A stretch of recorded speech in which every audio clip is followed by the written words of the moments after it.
రోజులు ఎంత దారుణంగా మారిపోయాయంటే, కనీ విని ఎరుగని దారుణాలన్నీ వింటున్నాం అబ్బా! ఒకదాని తర్వాత ఒకటి వింటూనే ఉన్నాం. ఇప్పుడు కొత్తగా మాచర్లలో ఒక ఆవిడ 32 ఏళ్ల ఆవిడ ఇంట్లో డోరేసుకొని ఉందంట. అలాంటి ఆవిడని కూడా అత్యాచారం చేసేసారు దారుణంగా. ఒకతనంట వెళ్లి డోర్ నాక్ చేసాడంట. ఆవిడ డోర్ ఓపెన్ చేస్తే మంచినీళ్ళు కావాలన్నాడట.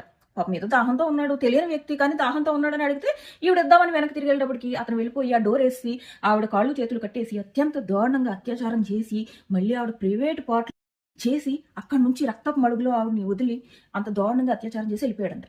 ఆవిడ హస్బెండ్‌తో దూరంగా ఉంటుందంట. వాళ్ళ అక్క కొడుకుని పెంచుకుంటుందంట.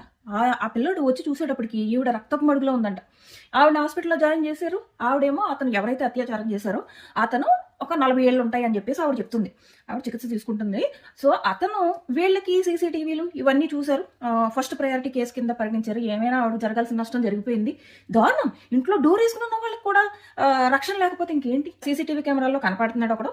అతనేమో 30 ఇయర్స్ లాగా వీళ్ళకి కనపడుతున్నాడంట. ఆవిడేమో 40 ఇయర్స్ అని చెప్పిందంట. సో, ఇతను ఒకళ్ళేనా అన్నది చూస్తున్నారు. ఇప్పుడు ఎంతవరకు అయిందన్నది. ఇవి మాత్రం మామూలు దారుణం కాదబ్బా! వినగానే నిజంగా ఒకదాని తర్వాత ఒకటి కలికాలం అంటే ఇదేనేమో అనిపిస్తుంది.